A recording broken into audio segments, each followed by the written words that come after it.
Okay, Davao City update tayo ngayon dito, no. Tingnan natin kung anong itsura ng Davao City dito sa pinaka downtown area. Kung anong ganap dito, kung marami bang mga pulis, may mga checkpoints ba, meron bang mga tension, commotion, meron ba tayong nararamdaman dito na medyo ano siya, no, magulo, or ibig sabihin parang nakatakot, no? Kasi di ba nagsasabi ang mga nasa Facebook, maraming mga nagpo-post na Davao City red alert ngayon dito dahil nga sa yung tropa ng mga kapulisan na namataan sa may airport, Davao City International Airport. So red alert. At saka kanina madaling araw, like alas 12:15 March 10, kanina lang, no. So nagpost ang Manila Times.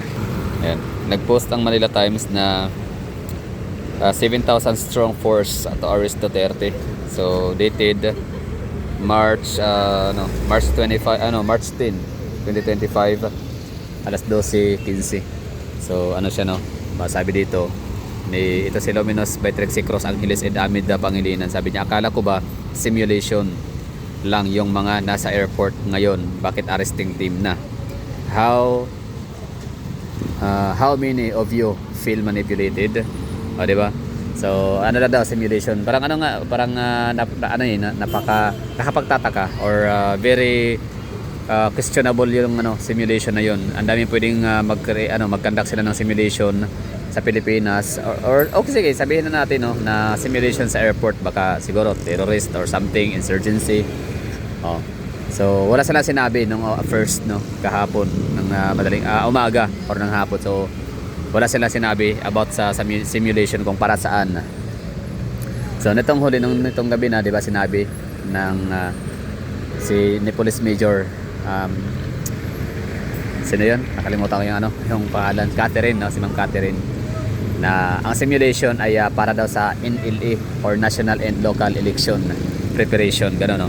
So if that's the case, edi sana sa buong Pilipinas, lahat ng mga airport, so wala naman tayo nabalita ang nagkakaroon ng simulation exercise sa airport ng Jensan, airport ng Zamboanga, sa may Lagindingan CDO, sa may Cabatuan Iloilo, Silay Bacolod, Mactan Cebu, di ba? Wala naman sa may Clark Pampanga, wala namang ginawang simulation exercise. Di, bakit sa Davao City lang? Ano yan, special?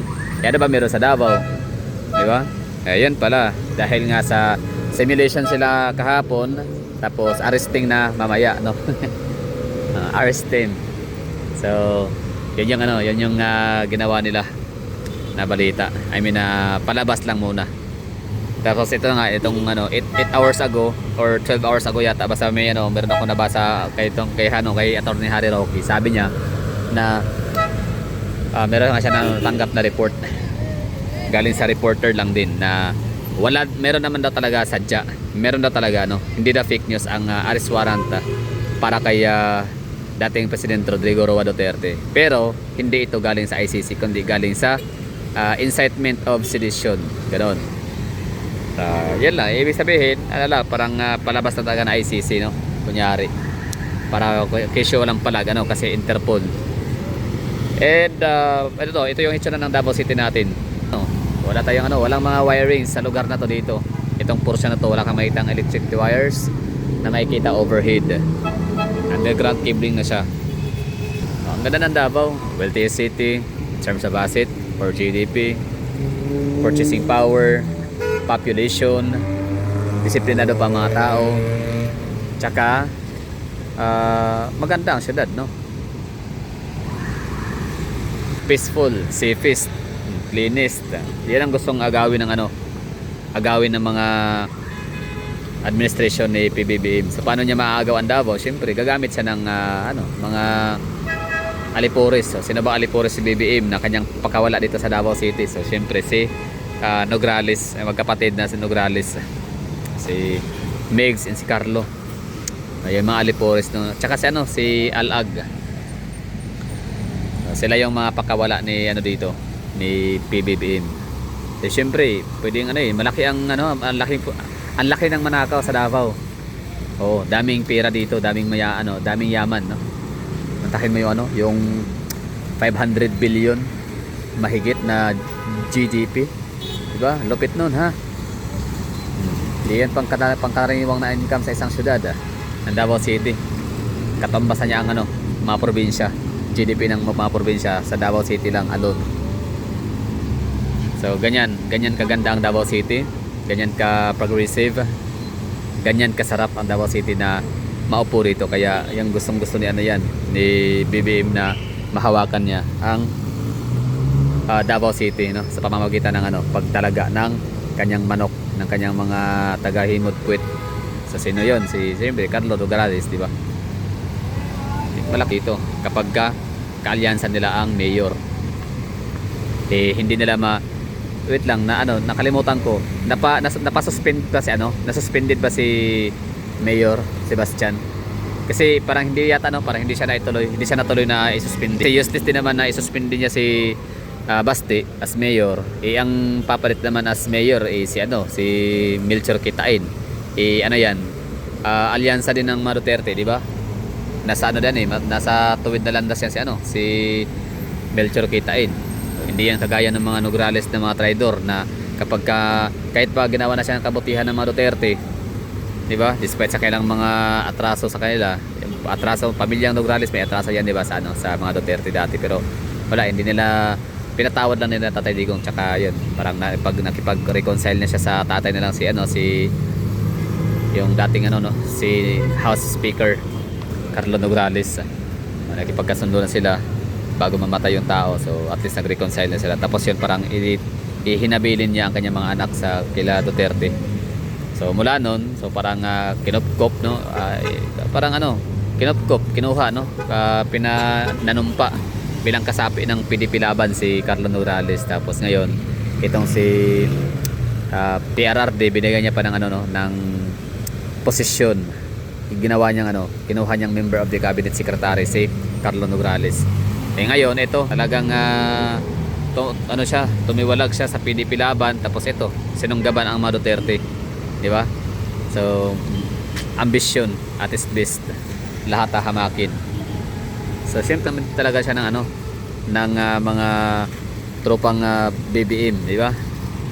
Gagawin na siyang kasangkapan para mahawakan ng ano, mapenetrate ang Davao City. Kasi ang Davao City hirap talaga mapenetrate ng mga kalaban, ng mga bangag administration, kasi nga solid ang mga taga Davao.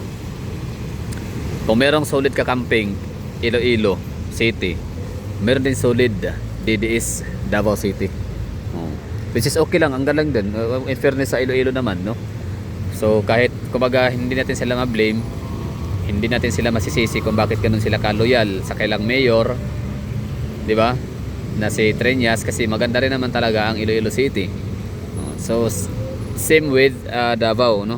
Hindi rin masisisi ng mga taga Iloilo or ng mga taga ibang lugar, ng taga Iloilo lang sabihin natin, hindi rin masisisi or maiintindihan din naman nila siguro ang mga taga Davao bakit solid Duterte din. Kasi nga kita maganda rin ang Davao, maganda rin ang pampamala ka dito, di ba? Safe, maganda, malinis, progressive.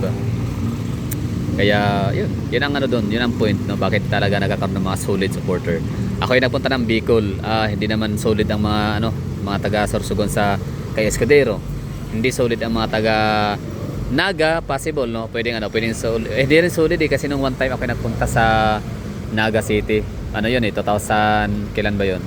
2017. Oo, tama. Parang yun yung time na napunta ng Naga City. Talagang meron ko mga nakakausap at ako tinanong, sabi, taga Davao ka pala? Ko, taga Davao, naku, solid. Sabi ganun, Duterte kami, pamilya.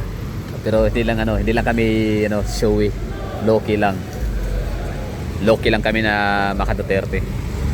Gan sabi no. Tapos nung sa nga, ako yung nag-albay sa Legazpi, ganun din, no. Marami din talagang Duterte talaga doon, no. Nakausap natin, mga frontliner pa, no, mga driver. Tapos sa Tacloban, lalo na. Mga nakausap ko doon. Okay na naman daw ang Romualdez, yung mayor nila, pero wala, iba daw talaga pa Duterte. Tsaka kung tatakbo sa president si Martin Romualdez versus sa Duterte daw talaga sila. So yun. So di ba? So hindi solid. Sa Ilocos ganun din, marami din akong mga nakausap na mga taga Ilocos, mga Ilocano. Wala, di rin naman sa solid nurse talaga. Noon, nung hindi pa naging presidente si BBM, talagang masasabing halos lahat ng taga Norte solid talaga sa Marcos. Pero nung naging presidente na siya, no, si BBM, at nakita nila yung pagiging incompetent nito as Pangulo, wala. Ay parang dami ng mga nasisisi na nasasabing nabubudol na rin sila. So okay na siguro tayo dito. Maraming thank you sa mga nanonood, no. Yan lang. At pinakita ko sa inyo yung portion na to dito, isa sa pinaka-busiest crossroads sa Davao City, downtown. So ito yung Ramon Magsaysay Avenue, Ramon Magsaysay Ayon. Yan. Tapos itong kinatatayuan natin, Acacia. Tapos sa unahan naman dito sa ating right side ay papunta. Yan.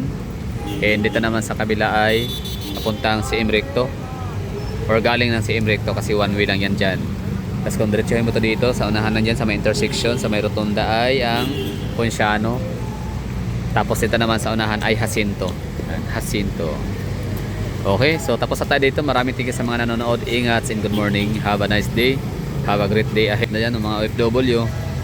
Sige lang, gagawa tayo ng mga update ulit dito kung may mga kaganapan, kaguluhan o ano man dito sa Davao City. So ready ako na magpaabot ng update sa Davao na ganap. So ito na yun, Davao City latest update. So anong ganap dito. So syempre ulitin ko nga, since nag-release ka ng ng naka front page talaga kay Manila Times na magkaroon ng issuance of a warrant of arrest ng ICC laban kay dating Pangulong Rodrigo Duterte. So March 10, 12:15 midnight or ng umaga, di ba? So ini-expect natin na baka meron pang susunod na mas magulo pa o mas malaki pang balita kumpara doon. Okay, so we're done and maulan, no? So stay dry mga taga Davao. Sa ibang lugar yata merong suspension of classes dahil sa humidity index or heat index na napakataas, pero sa Davao maulan, di ba? Super blessed sa mga taga Davao.